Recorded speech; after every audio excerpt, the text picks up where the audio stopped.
Olá, caro aluno, tudo bem? Seja bem-vindo à videoaula do tema Operações com matrizes. Ao final de seus estudos, esperamos que você entenda como operar matrizes entre si e com números reais. Também esperamos que você compreenda como transpor matrizes de qualquer ordem e saiba reconhecer matrizes triangulares e ortogonais. Vamos lá? Matrizes são arranjos de dados dispostos em linhas e colunas, formando um retângulo e organizados em função de uma ou mais variáveis. Podemos realizar algumas operações com essas matrizes, como a adição, a transposição e a multiplicação. Então, vamos ver como fazemos essas operações? Bom, vamos começar pela adição. Podemos somar duas ou mais matrizes entre si quando elas contêm a mesma ordem, ou seja, o mesmo número de linhas e colunas. Nesse caso, somamos sempre os elementos que estão na mesma posição em cada uma das matrizes. Assim, teremos cada um dos elementos da matriz resultante. Por exemplo, vamos imaginar duas matrizes.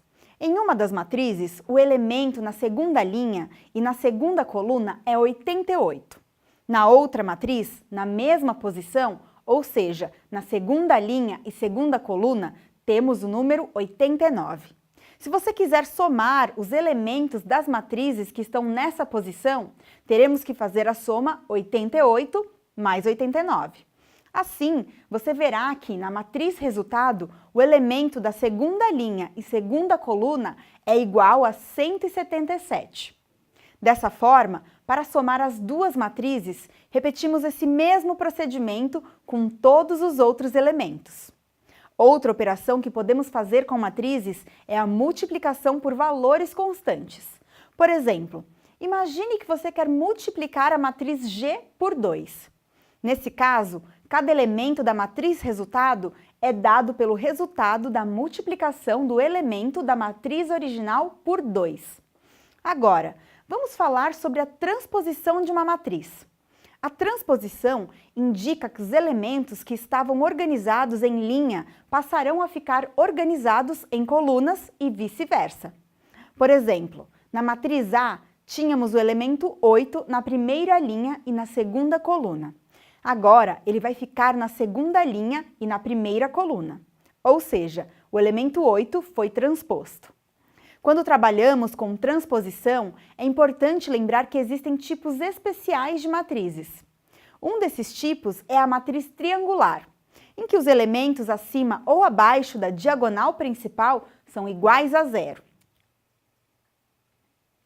Se os elementos iguais a zero estiverem abaixo da diagonal principal, a matriz é triangular superior. Se estiverem acima, a matriz é triangular inferior. Outro tipo de matriz é a ortogonal. Identificamos as matrizes ortogonais quando, ao efetuarmos a inversão de uma matriz A, usando técnicas específicas, ela tem a mesma disposição de elementos da matriz transposta de A. Podemos também realizar a multiplicação de duas matrizes. Para isso, o número de colunas da primeira matriz tem que ser igual ao número de linhas da segunda matriz. Nessas condições, a ordem da matriz produto é dada pelo número de linhas da primeira matriz e pelo número de colunas da segunda matriz. Quando você multiplica duas matrizes, os elementos da matriz resultado são dados pela soma dos produtos da multiplicação dos elementos de cada linha da primeira matriz, pelos elementos de cada coluna da segunda matriz. Antes de concluirmos, imagine uma matriz com duas linhas e 3 colunas, e outra com 3 linhas e 2 colunas. Se multiplicarmos essas matrizes, a matriz resultado terá 2 linhas e 2 colunas. Bem, chegamos ao final da nossa videoaula. Esperamos que você tenha aproveitado o nosso encontro. Lembre-se de que as operações com matrizes são fundamentais para os estudos de álgebra linear. Obrigada pela companhia e até breve!